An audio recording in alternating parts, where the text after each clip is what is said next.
Everybody, welcome to Virtual Bourbon. My name is Steve Akley. We are doing one of our famous, our flagship whiskey events. These are some of the most popular ones that we do. Always get the big crowds for these, and we've got a great audience tonight for our All-Star Edition. So this is the second of three that we're doing the month of November, which would be a month off. But we decided to do this All-Star Edition where everyone who bought a ticket got the chance to vote for their favorites. And we brought 13 of the 48 back for our December meeting. So pretty cool stuff. So pretty elite company here for our distillers. Congratulations to you for being voted on by everybody that's on here. All the people that attend these events are the ones that brought you back for this special event, and really looking forward to learning more about you guys and all of that. I'm going to go ahead and introduce our distillery representatives. Good. I see Dr. Pat there. That's good.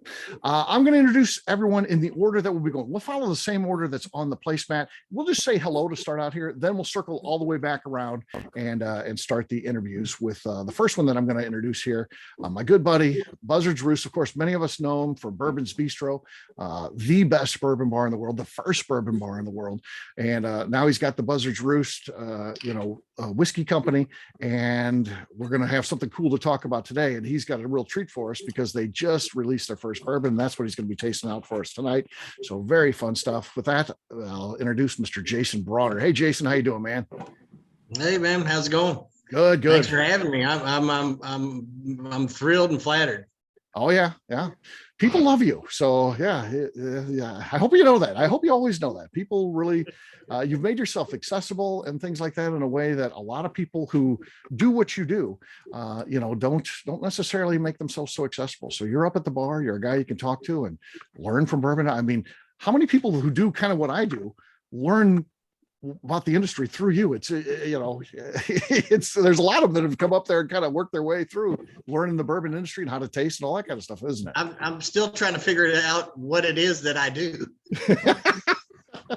It's just being there. I think being there, tasting that whiskey, having a great palate, all that adds up. So we'll talk to you first, buddy, but want to go ahead and introduce the rest of the panel. So we've got from Wilderness Trail, Dr. Pat Heist. Hey, Dr. Pat, how you doing? Good. How you doing today? Good. Very good. I always enjoy, when you come on, you've got the second best beard in the bourbon industry. Can't disagree with that. When I come to your place, I'll tell everybody you have the best. If you say I have the best on my show here. So looking forward to tasting your stuff. Always exciting. You've got some really good stuff and you guys are doing some great things. I saw big time expansions coming up and stuff like that in the news. So we'll talk about all that in just a little bit. Okay, buddy? Yep. All right. Next up is my friend out from Buena Vista, Colorado, Mr. Lenny Eckstein. Hey, Lenny, how you doing, man? Yo, Steve, stoked to be here with you guys. Oh yeah, he's our go-getter for the night. He decided to send 2 whiskeys, which is always a crowd pleaser too. So yeah, He's just been decisive about it. Yes. It can never go wrong. And one of them's got the fancy label. I was saying this had to be one you labeled, right? This is your style here, right? I mean, aren't they all fancy? They all look like that, right? No, oh yeah, I did that. Yeah, that's yours. Yeah, that's what I thought. So very cool. Looking forward to tasting 2 different types of whiskeys. We got a bourbon here and a single malt, and I think it's a good call. You're known for the single malts, and this group, of course, is probably more familiar with bourbon, so you got a little bit of both there. So fun stuff. So looking forward to it. My friend will talk to you in just a little bit. And last but not least, our friend from Texas, Mr. Robert Licorice. Hey, Robert, how you doing, man? Doing pretty good. How's it going? Good. So, Robert, you are doing some great things. Every time I see you in the news, you're collecting another award or something. So you're doing some really good stuff out there. Well, thanks. I try my best on that. I have like a trophy room where we'll have to start doing these from. Put you in front of all the. My mom puts them all in her closet. So mom takes them over. Yeah. Mm-hmm. Yeah, I know how it is. Yeah. I've got a award for the world's best eggnog. So yeah. Jason Broner has a beef with that because I might have used his recipe, but it was a big contest. It was for the best eggnog in Missouri, actually. And, well, I'll have to come up there and try that because I'm actually going to be coming back to Missouri here in a couple of months. So I'll see you in St. Louis. Nice. Yeah, that sounds good. We'll definitely. It is this month that the award's supposed to come to my house. Right. It is. It is. I'm worried he'll never give it back, though. If I would do that, but I just feel like he'll never give it back. Because I like having it. I haven't won many things in my life, Jason. I'm happy about that. I can help you out. Yeah. All right.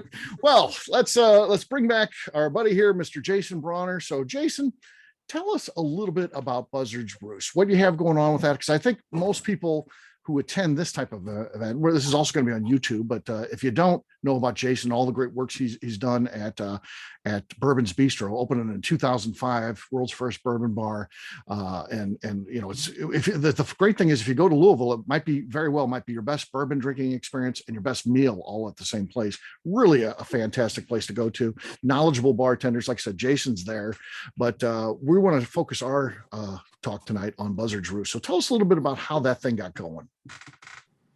Well, you know, a couple of friends of mine, after being in the business, you know, since 2005 here at Bourbon's, you know, tasted a lot of whiskey and done a lot of single barrel picks, done some down there with Dr. Heist for sure. We've had our fair share of Wilderness Trail single barrels here, but we've probably done over 100 here in the restaurant over the years.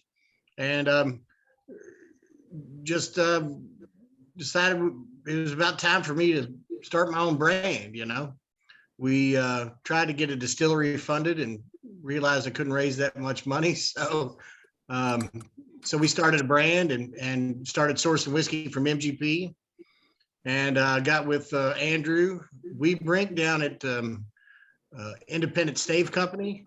And he between him and I, we came up with some pretty cool barrels that we could do some finishing in, and said we'd go ahead and give it a try. We started with ryes first, and I said if he could make a rye that I would enjoy sipping, then we're on to something, because I absolutely hated ryes. Yeah. You were definitely not a rye guy. So the fact that you focused the business on rye was interesting for sure. Right. So. And so, you know, I think the barrel finishes that he came up with, they were pretty cool. And so we kind of jumped in with both feet, and I got a young lady retired from Wendy's supply chain. She is running the whole show for us, because God knows we couldn't do it. And she is sharp as a tack. We raised some money, and we're in 2 states right now. First of the year, we've got a pretty aggressive plan. We should be in about 12 states by the end of next year. Wow, that's amazing, buddy. Congratulations on that. That's huge, really. I mean, quite a jump up there. Yeah, we're also opening up a tasting room and a retail spot here in downtown Louisville, right on Main Street. Bought a little still from Vendome, a little 70-gallon still. So I'm going to get behind there and see if I could screw some stuff up. And, well, this is huge, because have you officially announced that yet? I mean, I've talked to you about it, I don't think we really have officially announced it yet. This is breaking news here, folks. Yeah. So we have signed a lease, and we did give them a down payment on the still. So this is happening. Yeah. I'm pretty deep into it by now. So we'll be able to come see you soon, making whiskey then. So that'll be fun. Yeah. So we'll have a bar and a tasting room and a single barrel, executive tasting room where you can come buy single barrels, which our single barrel program's going pretty well so far. Yeah. Sold a bunch in Massachusetts and some here in town. So, it seems to be going pretty well. I got to knock on wood, but we're just kind of chugging forward, and hopefully we're putting out some good product. Absolutely. So the long-term goal, have you pivoted, or is, where the tasting room is now the focus, or long-term, do you think at some point down the road, you may open up the big distillery like you were thinking about before when you initially were raising money? Well, we haven't stopped talking about the distillery. And as far as that's just who you run into in the business. If you run into somebody that's got about, $30 million, which we're always on the look for. So, Sure. But we'll just keep the tasting room going and see where it takes us. And hopefully one day we'll get called up to the big show. Uh-huh. And, but we're going to start contracting our own new make. We're not really sure where yet, Pat. Hopefully I may be calling on you for a favor if you got any still time down there. We're saying bring it on down there. So, I saw that. But so we'll see. We're going to get this tasting room open and then concentrate maybe on putting some new make down of our own deal with our own recipe. So hopefully we can find some contract steel time and we'll go from there. Just keep kind of doing what we're doing, chugging along. Yeah. So you'll have at the tasting room, you have the small still. Are you going to do more kind of like experiments and stuff like that? Is that going to be kind of the goal of having that there? Well, pretty much. I think we're also going to run first run. Uh-huh. Try to buy some first run. Yeah. Hopefully a couple of sources we can look into for that and clean it up. And then it can be called technically ours. And then it'll go into our proprietary barrel. We won't put it into, it won't be secondary aging at that point. It'll just go straight into our barrels. Right. Which we're kind of looking forward to because, we use Char 1 exclusively. So we'll see what happens. So have you designed the barrel yet that'll be for putting new make in? Because I know it's probably different than the ones that you've designed and done all these cool things for finishing barrels. Did you have to go back to the drawing board when you're coming up with something unique for, to put new make into?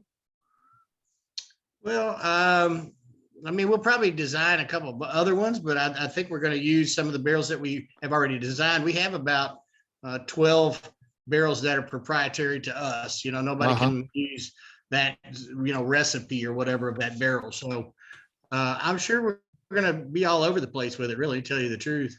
Right. And you've come out with a couple different things. You've had a peated, you've got the small batch, you got single barrels. You've had a collaboration with a brewery. So you've done a lot of cool things. Any other cool stuff in the works right now that you can talk about? I don't want you to have to share any trade secrets, but stuff you can talk about. Yeah, well, we're trying to be as transparent as possible. We did a French toasted oak, which we just bottled. That'll be hitting the and also we've done a Cigar Rye, which is going to take the place of the peated. Yeah. And what that's going to do is we smoked the barrel with tobacco leaves from Kentucky. Yeah. When I was just there, you let me taste like a hazmat barrel, a really high proof one.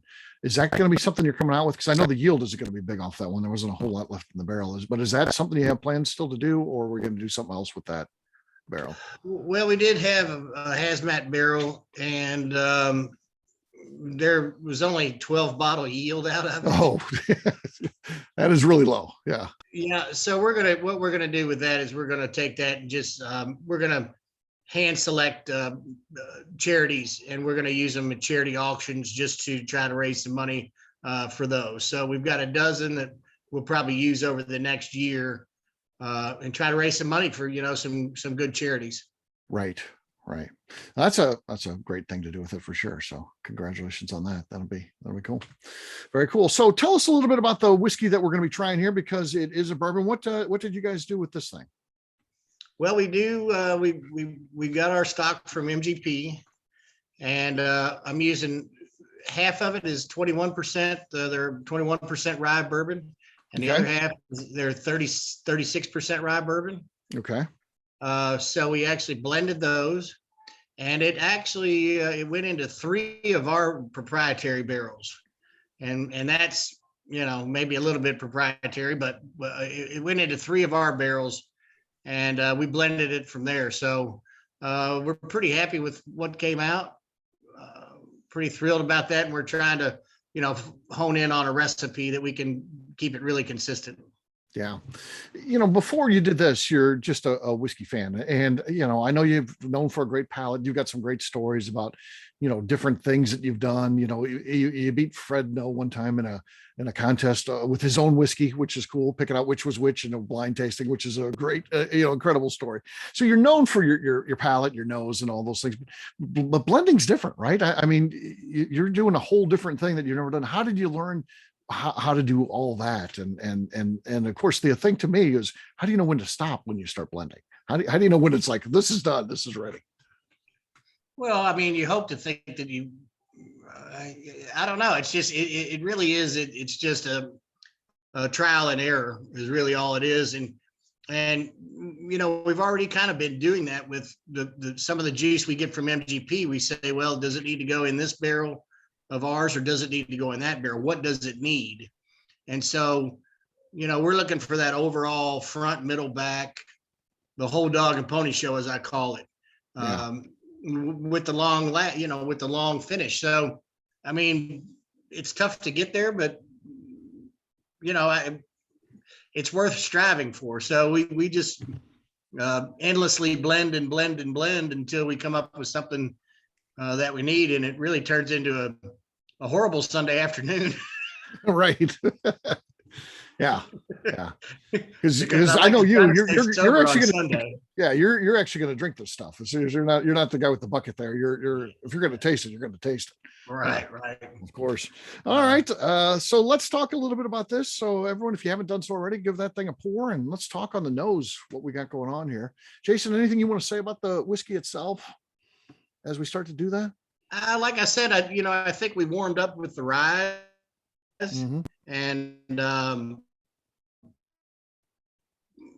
I'm digging the bourbon. It's kind of got those candy tones to it. My wife calls it like she's eating a cookie or something. I was like, I guess, Yeah. but it's up there in proofs, but it's kind of sneaky warm. I think it 114. 114. Yeah. So it's kind of sneaky in that I don't really think it tastes 114, and it's just well rounded for me. I mean, for a 4 and 6 year bourbon from Indiana, which Yeah. I mean, MGP makes good stuff. It's not like we're taking shitty whiskey and making it so much better. I think we're taking really good whiskey and trying to make it great. Right. Do you see all these notes coming in? Great stuff. That's always a good sign. Caramel, apple pecans, fruit dipped and caramel, cornbread, caramel vanilla, bazooka gum, baking spices, dark fruit, raisins, 5-spice, vanilla, very sweet nose, smoky and sweet barbecue sauce, 5-spice, campfire s'mores, apple raisin. Amazing. So let's give this thing a try. If you haven't tasted it already, let's see what we got here. Oh yeah, boy, that is really good, buddy. That is nice. It certainly hits you with that apple taste and caramel, and but you get that rye. You catch it kind of on the back end, the spice of the rye, so it's a little spicy on the finish. Warms up really good. Never hot. It's just perfect. Mouthfeel is great on this one, buddy. You nailed it. It's really good, brother. Yeah. Blind squirrel finds a nut every once in a while. Well, you did good, man. Crazy legs. It's I love the proof from Barry. Yeah, it's very good. Any other tasting notes here, folks?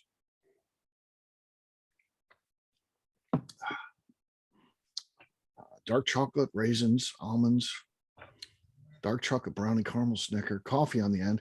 Yeah, I can see the coffee on the end. I get that. A lot of flavor for 114 proofs. So yeah, definitely a lot of flavor there. Layers of flavor. Mr. Bill gave you the best rating he can give anyone. It's the top score you can get in the world of bourbon. It is I like it from Mr. Bill. If he gives you that, that's as good as it gets, my friend. There's no higher accolades in that. All right. Yeah. Thank you, Bill. Brad is getting ready to text Danny per the protocol. Yes, there's rules out there, so follow those, folks, if you're going to do that. Hinted tobacco, layered flavors, raisins and toasted marshmallows, raisins and prunes. Yeah, good stuff. Jason, you brought it for us today, man. Yeah, good deal. And Justine, way to start us off with a great one. That is really, really good stuff. Very enjoyable. We'll please stick around to the end. I'm sure people have some questions for you, and please enjoy the whiskey from our other distillers here. Okay, buddy? Great. Thank you. All right. Next up is Dr. Pat Heist. I met right when I first started doing this stuff. I met Dr. Pat Heist down at the New Orleans Bourbon Festival. Got talking to him, and and he had come on the show too, even before that, because he talked about. That's right, he talked about being on the show at the New Orleans Bourbon Festival. So I've known Dr. Pat for a long time. So hey, Dr. Pat, how you doing, man? Good. That might have actually been one of my first podcasts I ever did, actually. Yeah, it probably was. I mean, that was, so you're talking 2016. That was when we recorded that show. So it's been a while ago. So 5 years. So yeah. So that was early on. And then, like I said, I saw you the next spring at New Orleans Bourbon Festival, and got to sit in your class, and you have a great ability of being just one of the smartest people that you'll ever meet. But this ability to explain things where someone like me can understand, I think is a gift. So that's pretty cool stuff, man. So sitting in one of your sessions is great. I appreciate that. You guys set up at our barbecue festival one year too, right? Yes, sure did. Yeah, absolutely. Yeah, that was a lot of fun. So yeah.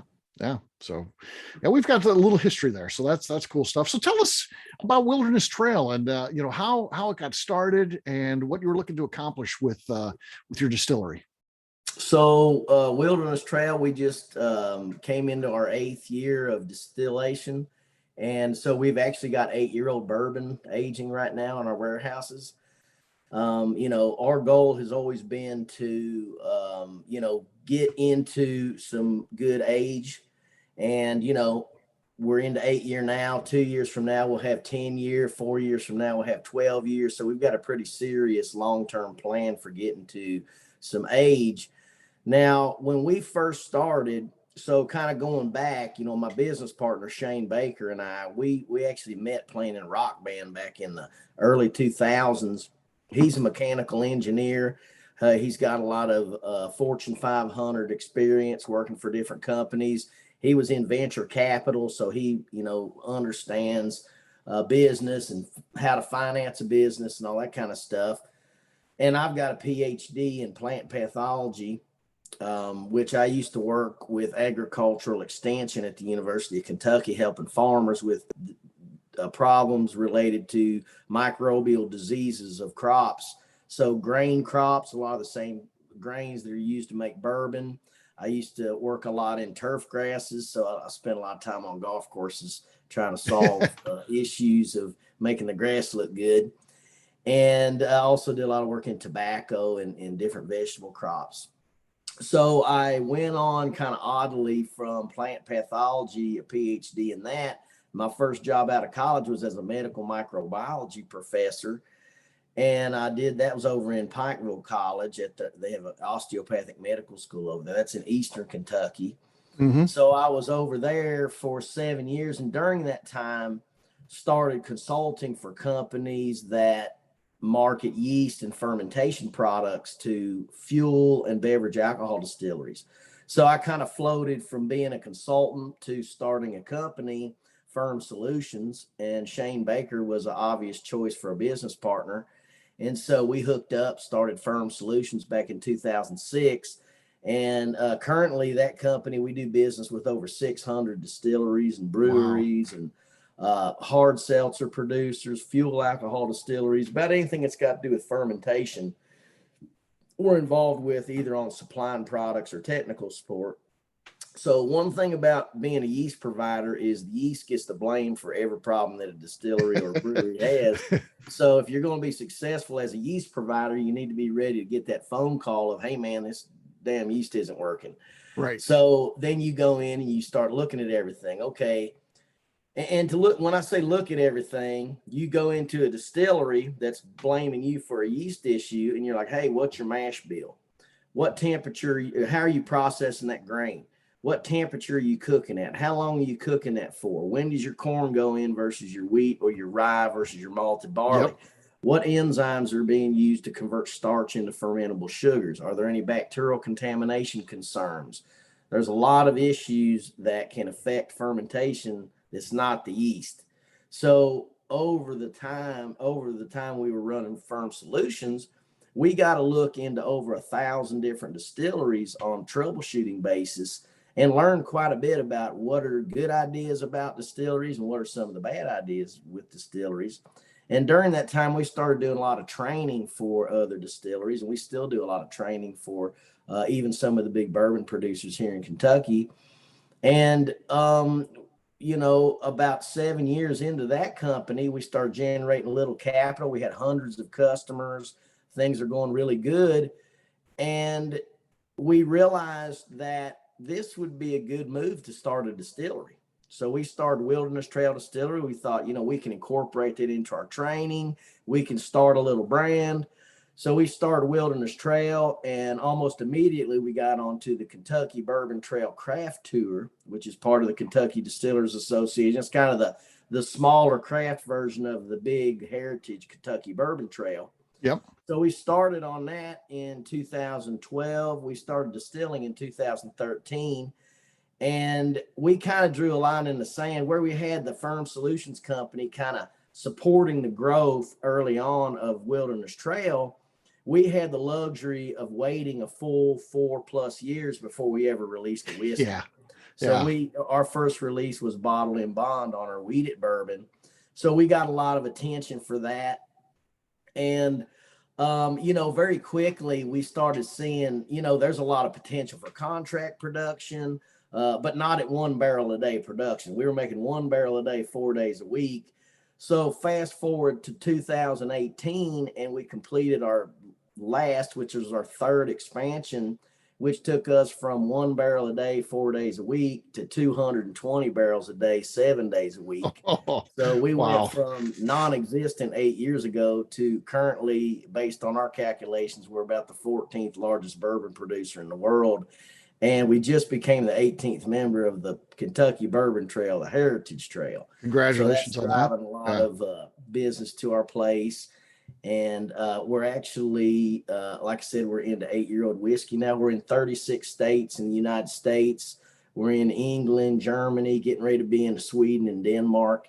And so, just building into inventory from years where we were only making 250 barrels to now we're laying down 70,000 barrels. As we get into more and more of that inventory, we're going to need a lot of thirsty people to help us consume. You're probably at this point not only an expert at making whiskey, but building rickhouses too. You've seen enough of those go up already, right? Oh yeah, we've got 12 rick houses on our campus now, and we've got 5 more under construction. Holy cow!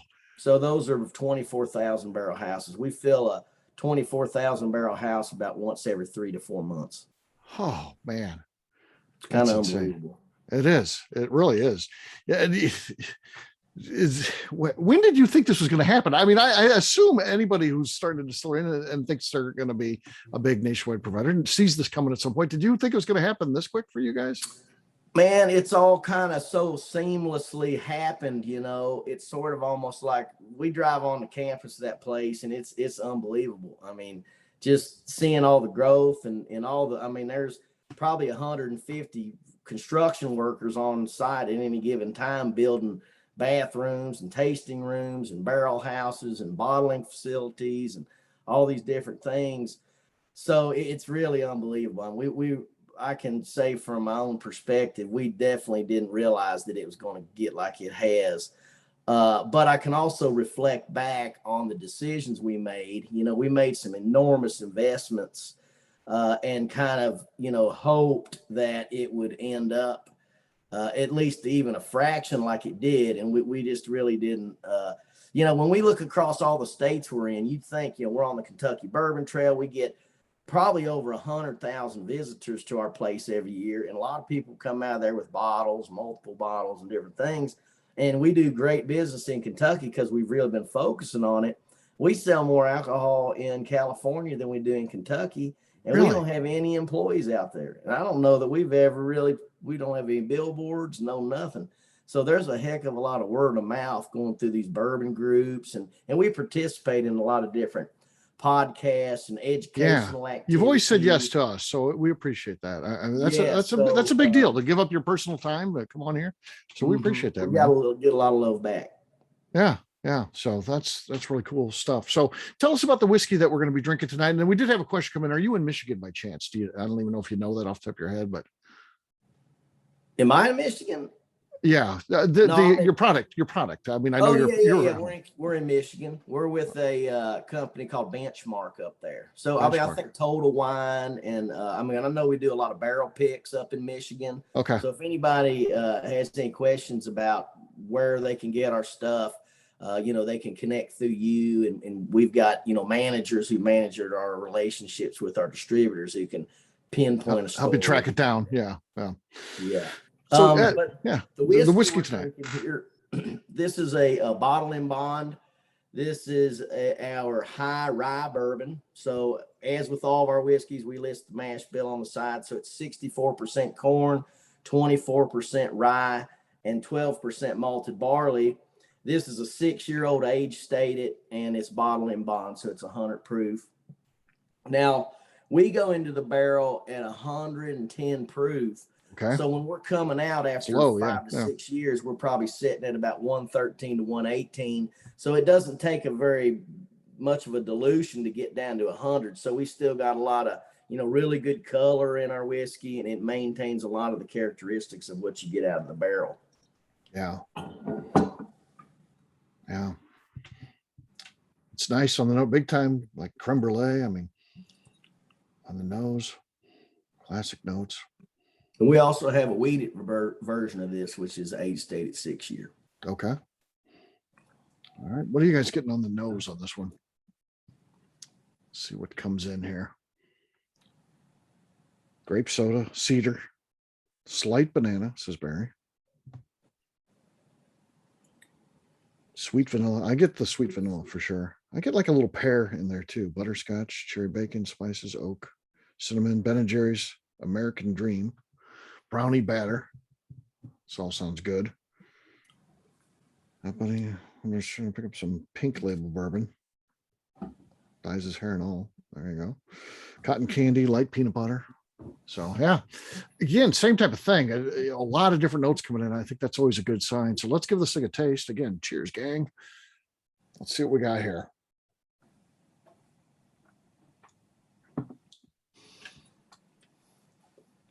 Oh yeah.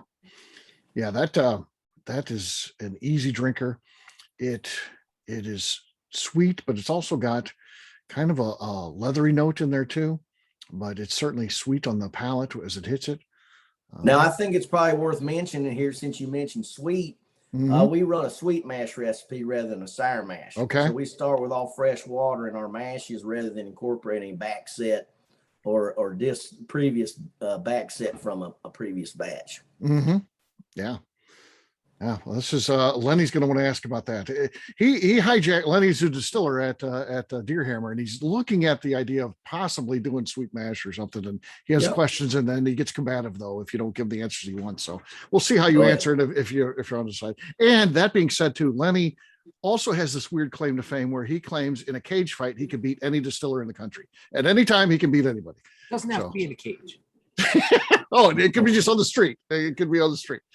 Yeah, I don't know why he thinks this, but yeah, that's his greatest claim to fame. So that's Lenny for you. Nuts on the front of your tongue, pecans, honey smacks, yeah, butter pecan, vanilla. Beautiful balance between char, vanilla, light caramel. Yeah, that's good, real good, Barry. I like it. Yeah, very, very good. Vanilla, nice spelling. Scott Creighton. Nice. So yeah, very complex one here too, Pat. So thank you for bringing this one today. Really, really great whiskey, and it shows in all the great notes. And people are giving it the thumbs up there. I see the Robinsons. Yeah, there's a lot of thumbs up. Mitchell's, Blaine.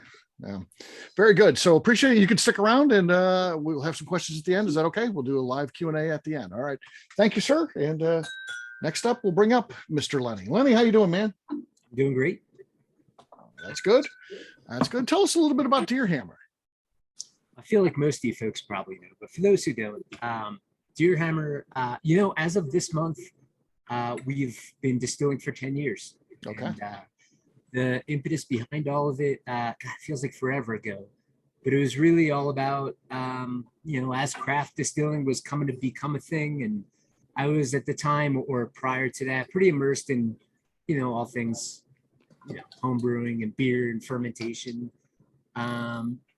Before jumping into the whole realm of distilling, I don't know, I'll say professionally, but distilling without any other job, I just saw it as a very logical step from brewing, but also a more fun process and an opportunity to do some really cool things where, like, beer was kind of all over the place. I was both getting kind of not bored with where it was, like, but they were just like the flavor of the day was coming up, and there was that, but also the process of distillation was so much more fun, and the concentration of flavor.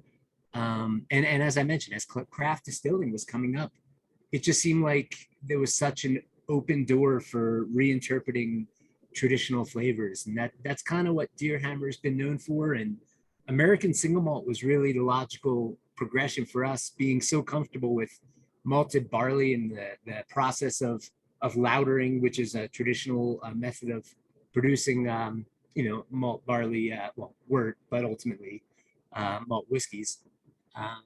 But, it didn't take too long before I really got an itch for doing other traditional American whiskeys, and bourbon, rye, corn whiskey. They all followed suit once we brought in equipment that could handle grain in mashes. So fast forward 10 years, and it's been a blur, but we've got all kinds of stuff going on. But we're most known for American single malt.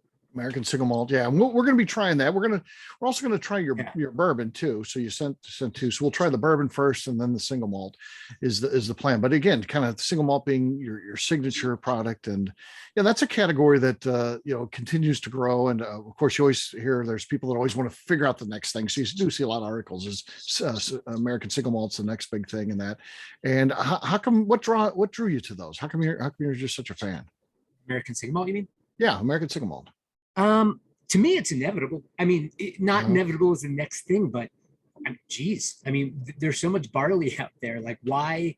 Like bourbon makes a lot of sense, and it's friggin' delicious. I find it interesting, like vocabulary wise, we all say bourbon, but rye's okay too. It's just another thing. So why not malt is okay too? I think they're all different. Now, certainly, rye can leverage some corn to bring some familiarity to it, but 100% rye is pretty delicious. And I think 100%, malted barley's got a lot of latitude. For me, I guess the why was like, I loved the offerings coming out of Scotland, but as I was getting into this and falling more for the American styles and the bourbons, I thought, how about charred new oak instead of 10 times used ex bourbon to mature in a damp, cold climate. I thought, why not? What else can we bring to it other than just plain old base malt? And in beer, it's, you guys probably know, but it's quite common to add complexity by using kilned or roasted malts. In beer, sometimes adjuncts as well. But for just a plain old malt barley grain bill, honestly, I mentioned that we had been distilling for 10 years this month. That's half true. As of this date, we were distilling, but we didn't have our DSP yet, so it wasn't legal. And prior to that, it was even less legal because it was in my garage. But what I was doing was just kind of piloting different concepts for what I thought would be cool for malt whiskey. And weren't you doing like direct fire initially too?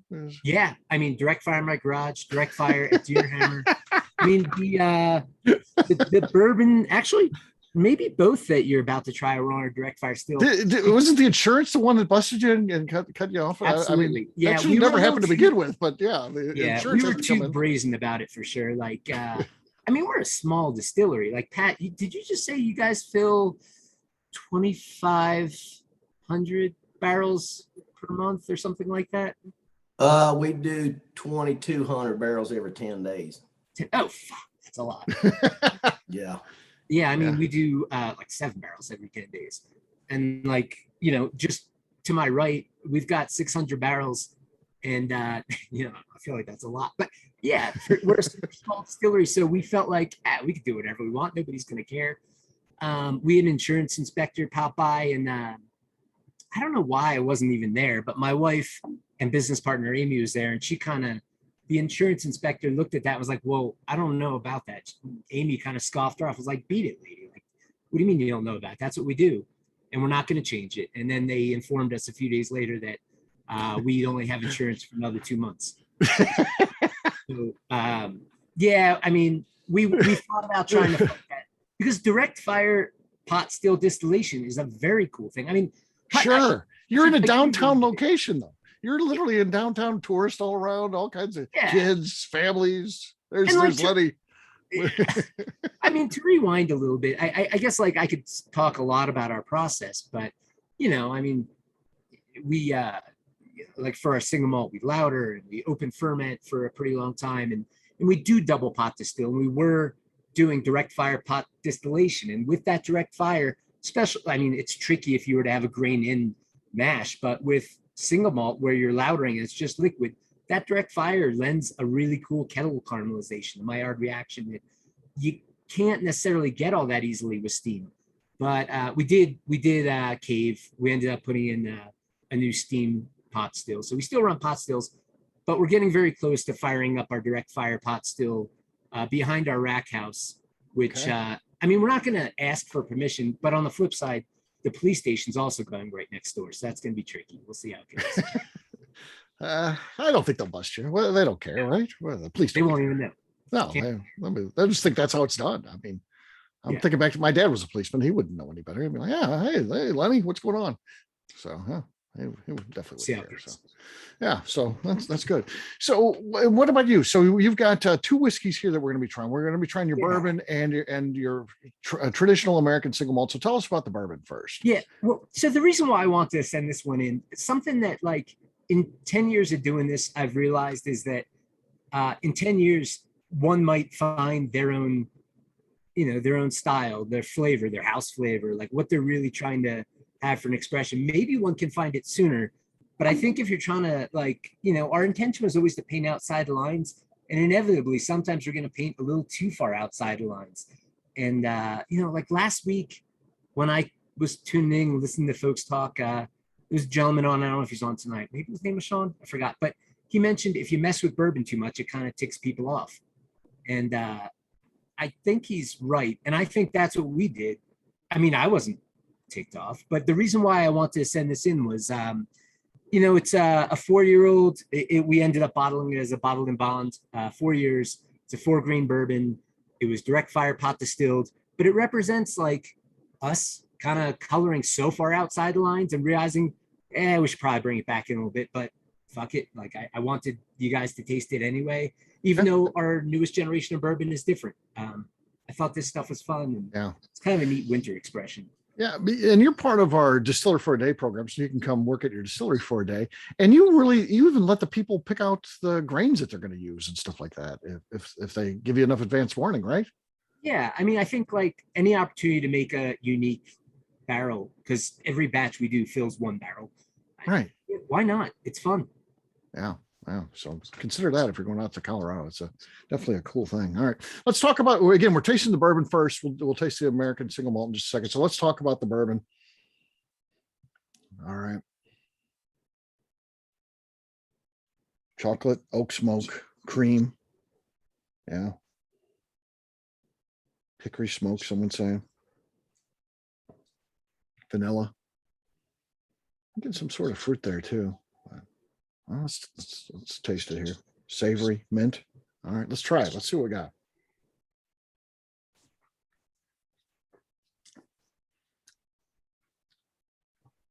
Cinnamon, smokiness.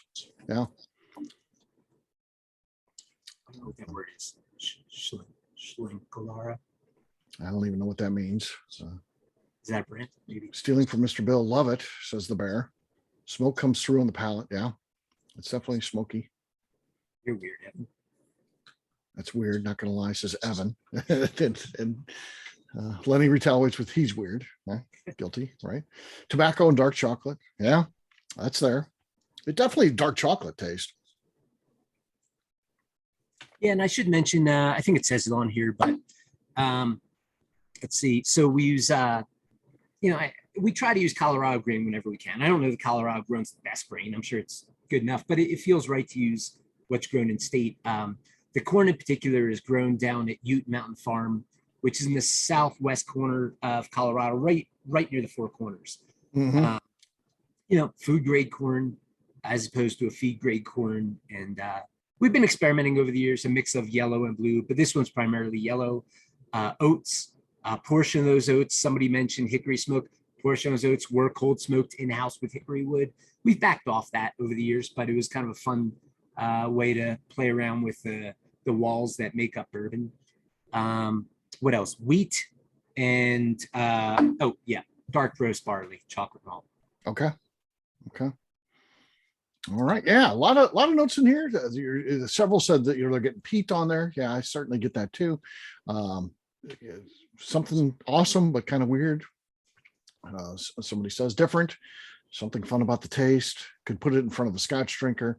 Delightfully smoky, dark chocolate sweetness. Campfire in a bottle. Yeah, smoky finish. Warms up nicely too. 100 proof. It's got a nice hug. So good stuff. Good stuff. All right, let's go to what would be your flagship product, a single malt, and let's talk about that. What can we expect with this one, Lenny? Well, single malt in general. I mean, I'm a big fan of the style, obviously, but I like to try one stuff, and I really enjoy a lot of it. I taste some stuff that I could certainly mistake from an offering that might have come from Scotland, but that's to be expected because, you know, like in Scotland, single malt would be 100% malted barley. Over there, they, for the most part, mandate that it's distilled on a pot still. And most of the guys here are using pot stills, or a lot of them. Some might be using hybrid, some column. Some are going into used oak, some new oak. As you guys might know, it's not really a recognized style yet by the government. They just tolerate us writing single malt on the label. But, you know, what I wanted to do, as we do with all our things, is like, just try to flip the style on its head a bit and make something that tastes uniquely our own, has a Deerhammer DNA to it. So the grain bill, it's all malt barley, but grain bill, God, it's I stink at number recollection, but it's about 80% pale malt, base malt, and then almost an even split of Crystal 40, Crystal 120, and chocolate malt. So those are various levels of kilned and roasted malts. I get like from the lighter crystal malt, the Crystal 40, more of a honey note. The dark crystal gives more of a raisin, and the chocolate's more of a coffee kind of chocolate character to it. And, you know, like 9 years ago, another distillery in Colorado knew what I was doing, and we were talking about it. And he's like, especially malts don't do anything. And I didn't just beg to differ. I mean, I argued with him for a long time. Mm-hmm. And, you know, in the end, now, I don't know that we definitely weren't the first ones to do it. Stranahan's came before us, and they were a big inspiration. And their offering, their signature product was made with a base that was very much like a Scottish ale, a lot of specialty malt. So what you're going to get in it, definitely, you know, I get the offerings out of Scotland. I get a lot of nice light fruit notes, grassy notes. I find this one to be a little more assertive. And I don't lead you guys. See what you get. Candy raisins on the nose. I said applesauce, and someone else is saying apple juice. Yeah, I'm heavy on that on this one. So yeah. So worth mentioning in this single malt, pretty much almost exclusively all our offerings, we go into, you know, 53-gallon barrels from Independent Stave, all heavy toast #2 char. Cherry. Let's try it. Here we go.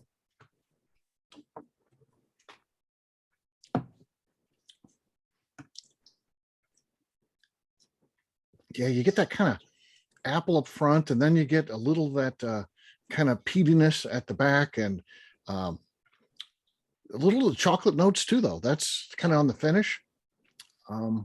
Heats up. Nice. It's solid, man. It's really good. Love the proof. Yeah. This was a single barrel. You know, we're doing a lot more single barrels these days.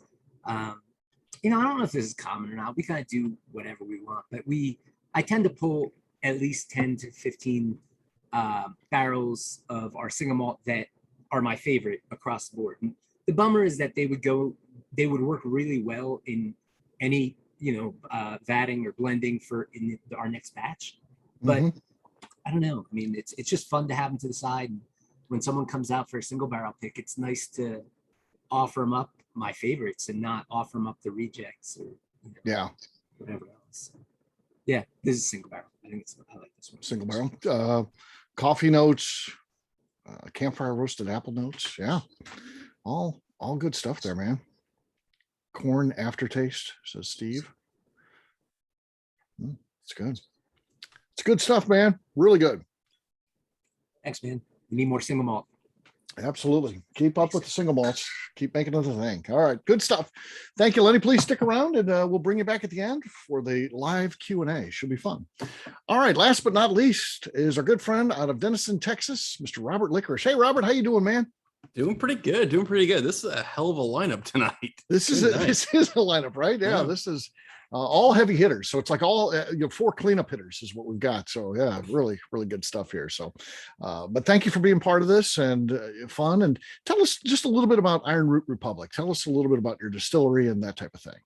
Yeah, sure. So we started back in 2014. So we're still a really young distillery, just a little, oh, heck yeah, Lenny. Thanks, man. Yeah, it's we're young distillery at, as you mentioned, Denison, Texas. It's run by my family. It's literally my mom, my brother, myself. My father recently retired from his real job, and my mom drafted him into working for the distillery. But he's low level. He's low on the rung. Yeah, he gets bossed around there, doesn't he? I mean, mom bosses everybody around. Let's be honest. The hierarchy is mom, and then your brother, and then you, and then dad, and then dad. Yep, pretty much. So yeah, so again, and we've got one assistant, Ashley, that works with us. So we're small kind of tight knit team. Mm-hmm. Kind of what we focus on a lot. My brother and I actually were trained by Hubert Germain Rabon and Nancy Fraley. So a lot of what we do is actually based on French cognac methodology. From the pot still distillation. Again, that's Lenny, you're my boy over there, rolling on the pot stills. Again, bucking the standard American spirits there. And we've got a lot of passion for doing some really unique aging style. So hopefully everyone knows, Texas is absurdly hot. We had a wonderful 82-degree day today in December, which is just ridiculous. Right. But so the weather here is pretty crazy. So aging spirits here is a whole different ballgame than doing stuff in Kentucky or France or Scotland, wherever you're at. Just the intensity of the heat, the length of the heat. So a lot of what we do on our aging is actually trying to manage tannin extraction from using larger style barrels. We actually use most of our barrels are actually 240 liter, which is 63 gallon or so. Very low char. Again, that's one of the things I love about what Jason was talking about earlier. We're all char 1 toast profile. We play around a lot with that sort of thing. We also use quite a bit of European oak, which is, again, we wanted to bring something fun for you guys today. So we got something that's going to be pretty heavy on the Euro oak rather than just traditional American oak today. So the other part of what we do is a lot with heirloom varietals of corn. So we distilled 25 different species of corn. I know when we were starting talking with Chip Tate back in the day at Balcones, and just talking with some of the guys from Kentucky, a lot of the initial thing 20 years ago was that corn didn't matter, that corn was corn. And I think that, again, this craft movement has really proved that that's not the case even remotely. That different corns are can be very, very different from each other. I mean, it's a lot like grapes almost. If you guys think about, Chardonnay and Merlot are both grapes. They both make wine, but those two things don't taste anything alike. And I think you're going to find that a lot with these different heirloom corns, and different corns in general some of them can be very similar, and then some of them are just way off the reservation, which tend to be the most fun. Yeah. I mean, as small distillers, that's what we love doing, is stuff that's kind of off the reservation. We'll have Gary Heingartner on here next week. He's one of the all-stars. We'll probably be talking about corn, don't you think? You're just a little bit. You're big into this, and so and certainly it's a passion for you. But does anybody know more about corn than Gary, or am I off here? Yeah, I mean, I think Alan's the only person I've ever met that can even give him a run for his money. But I don't think there's anyone. I think even Gary is a step above that. Again, when you're talking with Gary and he was like, "Hey, Robert, I'm going to be doing I'm working with blue corns this year." And I was like, "Okay, Gary, well, what are you looking at?" He's like, "Yeah, I'm growing 60 different varieties this year." I was like, "Good." Of just blue corns. So I mean, it just kind of puts in perspective that what we're even doing right now is just kind of the first steps really into this, and really looking at kind of flavor development for American whiskeys. And again, as Lenny said, sometimes we go too far. We do something that's a little too crazy, a little too off the reservation for some people. But I think that's kind of the adventure that we can have as small distillers, especially running pot stills, that you can really focus on this grain character. That's really not something you're not going to see at a column still. Yeah.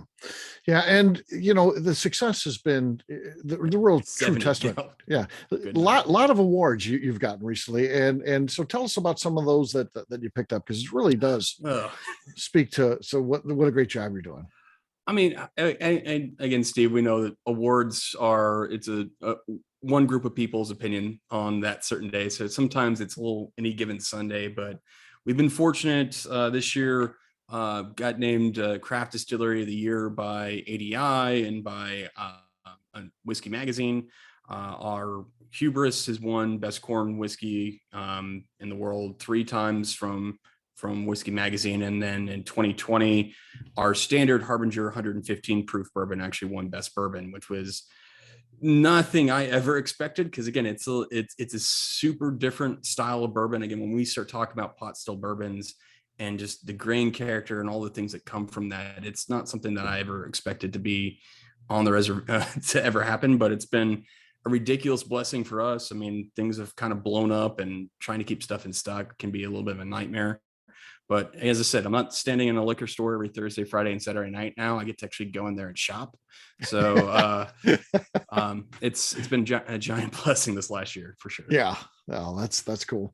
So tell us a little bit about what we got here. Cause instantly when I saw it, I'm interested, because it's got that, deep mahogany color. I mean, just, really, really good look to it. So what is this tri-barrel blend? You asked for something that was more than just our standard or flagship. Mhm. And so twice a year we drop what we call our tri-barrel blends. And that's one, because we found our single barrels, like there just isn't enough single barrel for people. So we want to drop something that was at pure cask strength. So we are jumping all the way up to almost 130 proof on this guy.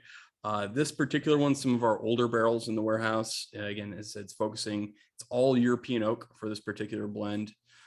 It's going to be, this is actually 100% corn, this particular whiskey. Okay. It's going to have purple corn, it's going to have a Floriani flint corn, and yellow corn. Those are the 3 corns in this one.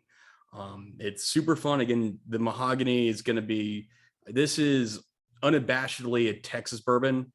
This is going to be oak up the wazoo, which again can be really, really fun. But this is, again, when we start talking about some of the big whiskeys in our warehouse that really build structure when we're making blends for our standard project, this is going to be the style of whiskey that we're going for. That's going to really add all the structure and everything that we're looking for. So yeah. Very good. Very good. All right. Well, where's that available at? Is this just, so this is a distillery only? Distillery only, and then we will have stuff going to Total Wine nationwide and Specs next year with this guy. Okay. So all right, very nice. All right, let's do this one. Let's talk a little bit on the nose. What are we getting here? Nose is fantastic, but bubblegum, says Barry. Bubblegum is there. Citrus and oak, butterscotch. We shipped to me direct, says the bear. Lots of fruit and jam, blackberry cobbler, tropical fruit, coconut, lemon, apricot. I mean, that's explosive. That's a lot of different things, a lot of different areas on that. We can put that wheel out there. You're going to a lot of different quadrants on this one. Yeah, you're kind of all over it. So that's cool. Butterscotch is Scott. Yeah. Well, let's give this thing a taste. Cheers, gang. Last one of the night. Cheers. Let's taste it.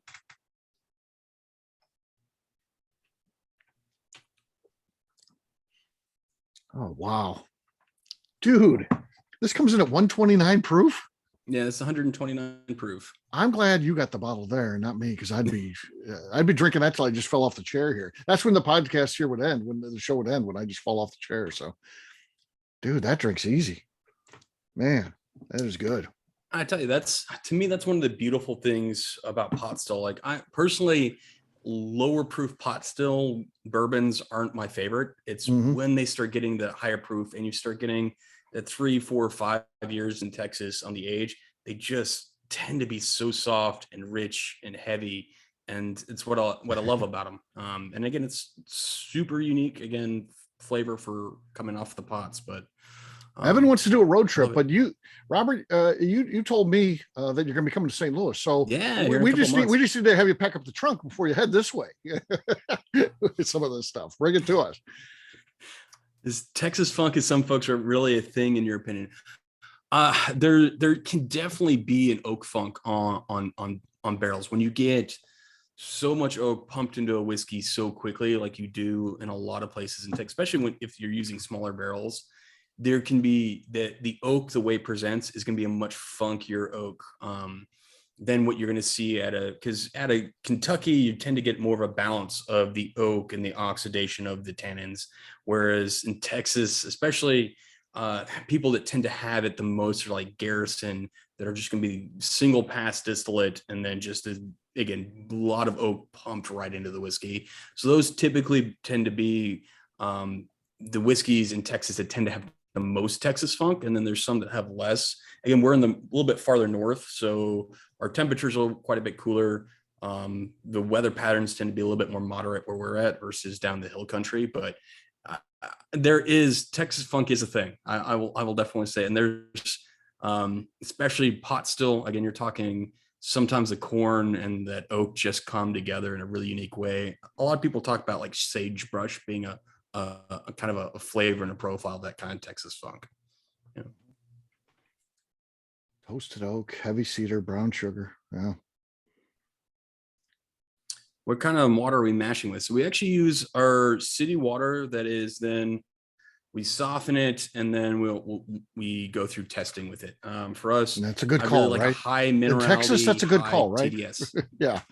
Yeah. Soften a little bit. Yeah. Yeah, we've got some really, so it's ours is actually surface water. So we have to we really do have to monitor it rather than being like an aquifer water, because your TDS will change drastically during the course of the year. So you really do need to keep an eye on it, especially when you're playing around with your yeast, because you switch that up too much. And again, Dr. Pat can talk that it doesn't always make yeast happy when you start switching up minerality and everything else going on within the water.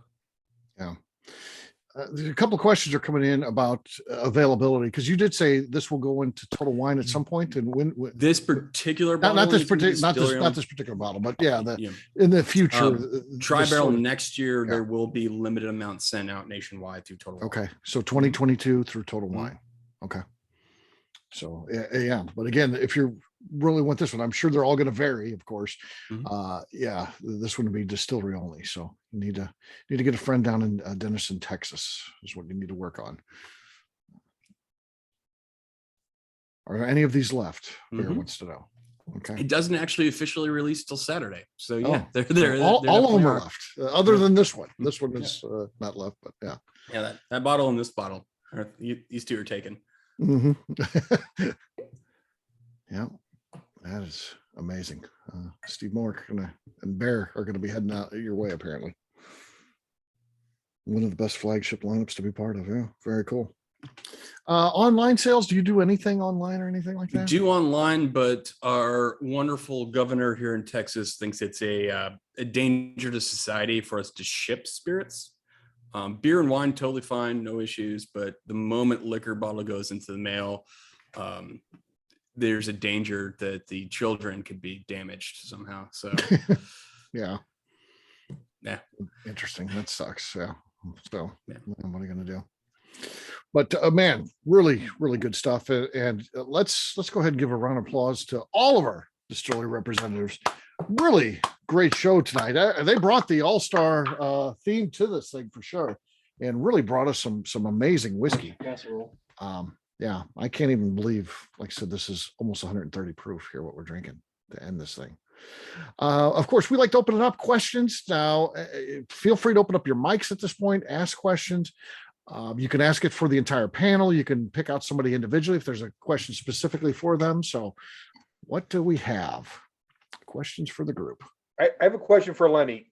In this, I'm ignorant to this. So we have a lot of people who, sweet mash and use sour mash, which is way more common. but you do a lot of different recipes. And my question is, when you change from like your American single malt to your bourbon, do you have to back set something different, or do you have to hold back, the American single malt to back set when you redo American single malt? Well, tell me if I'm not understanding your question right, but I guess the way I'm gonna answer it You have is to back set the exact same thing you're distilling. yeah. Well, there have been times where we have not, just for the heck of it to see what happens. For example, and this is a weird one. I don't know if it disqualifies the style, but we've got a couple barrels of bourbon that were back set with brandy stillage. So I mean, but we back set until we hit our design. I'm gonna save this rant for another day, but and maybe when we turn off the recorder, maybe it would be. but back set, the whole idea is we're trying to bring our pH down. Yeah, your pH from down. That's I didn't know if it affected the next batch other than pH. Yeah. So we have done a brandy backset addition in bourbon. Typically we don't, and sometimes we don't backset at all if we don't have any, because as a small distillery we don't always have it. I don't know if that answers your question. Although also, our volumes vary based on how much we need to hit the target pH as well. So I just didn't know how much that backset affected the flavor, I guess, Oh. of the next batch, or if it was just literally to control the pH to control the bacteria, type of thing. That's an interesting question. I guess I can only answer it in a couple ways. Like I said, I have these couple barrels of bourbon that were backset with brandy, and I'm keeping an eye on them, but they're not that different. I'd love that for them to be different, because that'd be a fun talking point. But if it's not different, then who cares? And I'm quite sure if we look through our notes, we have some side-by-sides for when we switch from one production of whiskey from the grain to another, we don't continue the backset through. So some will have none, some will have some. That goes to my curiosity. I love those experiments and really qualifying, is there a difference? Should we speak to the merits of something? So I do know and don't know at the same time. Fair enough. That was a cop-out answer. It's a continual process. Continue to experiment, see what happens. Other questions? Well, just to continue that, Lenny, what percentage of backset do you? I mean, I find backset very interesting, and Yeah. to your thing about what it does to the flavor, those I don't know if you've ever had those new riff backsetters, but they used a 5%. I think it was only 5. It was very little of that peated backset. It made a huge difference. I mean, it is so noticeable that there's peat in there. So I mean, I think from that not scientific at all test, I mean that clearly makes a big difference. And that was such a small percent. And I know some people use 20% backset. Right. So yeah, I mean, I'd be curious to hear others' opinions, but I mean, to that question, I guess we don't use that much. We use backset as a tool to, like I said, to drop our pH and to, I mean, if we add too much, then we're going to go below where we really want to be for a healthy fermentation. We add about 3% to 4%, depending, and we use it for the yeast nutrient that it inherently provides, in theory, via the dead yeast that might carry over and feed the live yeast. So I don't know. So Pat probably is better. Sorry to put you on the spot. No, it's all good. I love that. I'm trying to answer. I've got a question for Robert. Okay. So is your water source, is it surface or is it well water?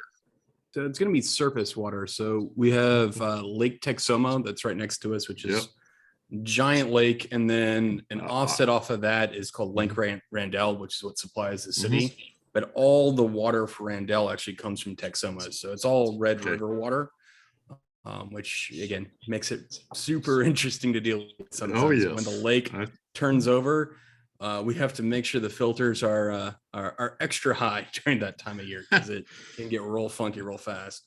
I totally understand that. Believe it or not, Danny's from Texas. You can tell by the hat, of course. Now, other questions? What else you guys want to know? I'll keep jumping in. I'm going to hog it, but hey, Robert, I think, does your mom tour the country visiting stores? She does periodically. I So was she's with, been. I used to be at Total Wine, and I think 2 years ago your mom came through in St. Louis here. Yep. And Yeah. okay, yeah. So Yeah, she great, would have been great time with her. O'Fallon and over into actual Missouri. So yeah. Yeah, we had a great time with so it was good to meet her, and she introduced me to your product a lot. I honestly hadn't had it at that point. We had it on the shelf, but we had 500 whiskeys on the shelf, and that's the first time I had it. So she's the one who introduced me to it. So she did a good job. Well, good. I'll let her know. You'll let her during her performance review. You'll let her know. Yeah. Yes. Good luck with that. Jim gives you thumbs up, Mom. Don't worry. Hey, Jason, you mentioned that you were getting like a 70-gallon still. So is that allegedly you have a still, or you've got everything worked out to where you can be running that still? Well, we went to Vendome and things were moving a little slower, so we took them a check. So I gave them about half down on it, and we're still working out. We're actually with Joseph and Joseph, the architects who've done Four Roses and what have you, several other distilleries, and we are trying to work out. I don't know if you've ever seen the sombrero of death. We're trying to work that out in the building that we're in, to where you can put a still, and you have to, other people know this, but it's a mixed use building. So we're kind of dragging our feet about whether we're going to be able to go in that building or not. So we have put a down payment on a still, and if we're not going to look at this spot, we're going to look at another spot. Okay. Do either of those spots have a bedroom for Steve? Because I know he's slept above your. Exactly. Just making sure. So many years at Bourbon's Bistro. That's where I crashed. Yeah. Right. He'll be working the night shift. Yeah. We'll still have access to the bistro if all else fails. Right. But if it all fails, I'll be living under the 2nd Street Bridge, so it doesn't matter. Yeah. And you will have hot water, right? Water shower. And the river's close. It depends if it's summertime or not. No, I always owe Jason a great deal of thanks for that, because, getting the company started, I just didn't have money for the Louisville hotels were killing me. And Jason was like, hey, you can stay here. And, I took him up on that many, many times. And that's that really helped me get integrated into the bourbon industry. So he's a big part of what I do. So, hey, Robert, this is the first time that I think we've met on Zoom or whatever, but I have a connection with Lake Texoma. Being from Louisville, my mother was from Durant, Oklahoma. And that's how I say it, Durant. Choctaw Nation. Yeah, so we didn't go to Disney World for, summer break. We went to Durant, Oklahoma. And the highlight, the highlight was going to the rodeo and going to Platter Flats, and then catching some, we'd catch a lot of stripers and those blue channel cat at Lake Texoma. They can get pretty large down there. Oh yeah, I've seen some people pull some 30-pounders out of Texoma on the catfish. Our pictures weighed like 5 pounds. I think you'd really be surprised what Durant looks like now compared to what it was when you're there. Choctaw, that place is now the largest casino in the world at the moment, and they just built. There's 3,500 hotel rooms or something ridiculous now. It's ridiculous what that place is going. I haven't been there in years. My grandparents. I mean, I think she was half Indian or 3/4 Indian. She looked like one of those old Apple dolls. She'd smoke. Her face was all wrinkled up, and she smoked the cigarettes. And I mean, it was nuts going out there. It was fun though. I mean, it's a beautiful country. Oh yeah, it's absolutely gorgeous around the lake for sure. Yeah. Hey, I've got a question for Dr. Pat. When are you guys going to come back to Lexington and perform, at the Burl? I guess you're talking about my band. Yeah. Yes. Yeah, absolutely. Yep. So I'm not only a biotech company founder and distiller, but also lead singer in a rock band. So we actually just played at the American Craft Spirits Association meeting this weekend. So, you can either sit around at your booth, wait for the people to come by, or you can get up on stage and play a rock show for them, and you get more of a captive audience. So our band played at the American Craft Spirits Association on Sunday night. But yeah, man, we played at the Burl up there across from Barry's place. And yeah, man, we're looking to get back up there. Put in a good word for us, and we'll be back. I'll do It's it. called ZLMA for anybody that's interested. Look us up on Apple and iTunes as well as YouTube. What was it again, Dr. Pat? What was the name of it? It's called Zella, ZELLA. Okay. Separate word, Okay. MAY, ZLMA. Zelame. Okay. All right. Brauner was holding up his guitar there. Do you have a need for a second guitar or anything like that, or backup singer? Hell yeah, with that guy. Oh, So, yeah. hey, Pat, my band, we play once a year, played all through high school and college, and my band's name is Opie's Tackle Box. Oh, I like it. I like it. Sounds like we need to merge and form a little acoustic unit that does exclusivity at bourbon venues. Hell yeah, we'll get Bernie Lovers involved. Oh God. Yeah. Awesome. Jason made me sit through one of his sets one time. We were out bar hopping, and we get done. It's like 3 a.m. I mean, I'm dead tired. And Jason's like, I want to do some singing.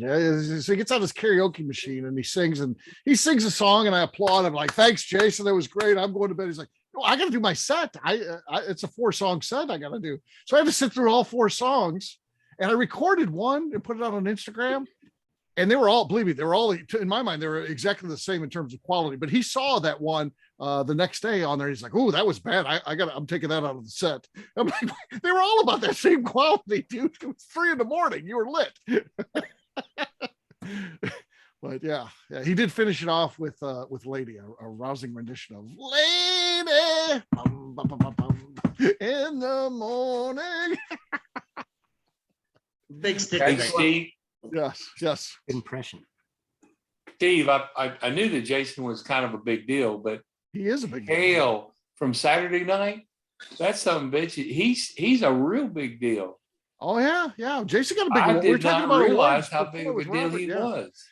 Yes, yeah. Jason Brauner needs to be in the Kentucky Bourbon Hall of Fame. This is yet another Yes. reason why. I mean, he started the Louisville Bourbon Society, and just got recognized by them. He hasn't been in the organization for a little while here. He started it. A lot of the meetings were at his place. It really helped get that thing going. And they finally had this moment of light where they're like, we need to recognize this guy. And they did it to a couple other people too, Mike Veach and a few others. But it's so cool that they gave you that award and recognized you for what you did. Yes. And of course, that's a big part of bourbon too. What are the things that get bourbon going in this country and those clubs and things like that? That's Major important. award. Yeah, it is a major award. Yeah. Yes. Congrats on that. That we joke around a lot, but that's a big deal. So yeah, good job, man. Hey, I'll Hey, tell you Jason, what flattered me the most is they had Freddie Johnson. He couldn't be there. I guess they invited him, but there's the video of Freddie Johnson talking about me and Veach starting the Bourbon Society. I about came to tears. Yeah. Yeah. Yeah. Freddie has that ability to do that. He does have a way with words. That guy he's amazing. He is just a true gentleman. I love that guy. So I'm not, I'll tell anybody that he's the best. So yeah, it's cool that he did a little video with you in there. I like that. Crazy. Yeah, we got to get him to the bistro to hang out one night. I'll be there for that. Yeah, that'll be cool. Someone else had a question. I heard someone trying to jump that was in. me. I just want to know, Jason, what is your best story been so far about people trying to get your with Steve's new book, The Bourbon Experience, like people trying to get you upstairs? Like, what's the best Yeah, story? they want to get into your office. I didn't ask Jason about that. I just put it in the I book. know. Get And invited I put to it on a Jason's office. podcast, and I put it on a podcast. I'm like, hey, this Saturday at 6 o'clock, Broner is going to let people up there and see what happens. Don't tell my wife. I've never had so many people ask me if they want to go to my office. I'm like, How many No, people have made actually- it up there? actually, the only people that I've really signed Check 'em out. the book is the Robinsons. Well, That's there you go. the only one I've signed. So- One of a kind. It's valuable then. It's valuable. Yeah. Yeah. Yeah. Maybe we'll have an onslaught here. I don't know. They're coming for you, man. Well, get ready. There you Well, there's a Jason Broner signed bottle. So there you go. Well, Hey, so, Jason, just look for the Texas hat, please. Oh, there you That's go. all I have. Danny's coming. Danny's Yeah. coming Yep. for you. Hey, Danny or so Freddie? everything aside, I talked about it last week, and everybody pushing the envelope as far as different and being unique. And tonight, you guys really brought it because I think every one of these is so different. And we talk about funk, but funk is great because if you can relate to it, and it's something that you like. Every one of you had something different. I mean, it was totally different, but they were all great whiskeys. And Robert, my hat's off to you because you're using ground or surface water. I don't know how you're doing it because that's we can't even touch surface water here. They have to cap everything for 25 feet, so we don't use surface water. So that's amazing to be able to use surface water and continue forward with it. But I think I'm going to have to try to make every one of your distilleries because I need to share drinks with all you. I mean, you've done some great stuff here. So Agreed. thanks, man. Yeah. I'll say, All good stuff. Go ahead, Melanie. yeah, I'd like to say it's just been a privilege to have all the presenters here tonight and y'all spending some time with us. And it's just been a wonderful evening. Thank you. It definitely has. Definitely has. So one last round of applause for all of our distillers. Great job tonight.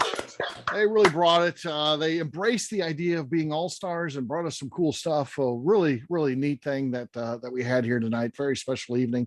So thanks to them. We'll say goodbye. We like to keep to our hour and a half, and we're right about at that time right now. So we like to respect the time of the individuals, and that's how we get people on. I've been on a couple of these that not affiliated with the ABV network, and I'll tell you what, someone to come on an hour thing, and then 3.5 hours later, they're still got the guests there. And the guests they're nice folks, but I don't know. I think that affects people coming back. So we always like to stick to our time limits, the deadlines that we say. We do say goodbye. I'll turn off the recorder. I'll stick around and ask any questions. Our guests, if they want to stick around, they can. If they have to go, we certainly understand. We thank you for being part of this, and we'll see you guys next week. Don't forget, it's not on your calendar because we set it up as one meeting, but don't forget, next week is another all-star event. So with that, we'll say goodbye. Thanks, everybody. Great job tonight for our presenters. Appreciate it. Cheers.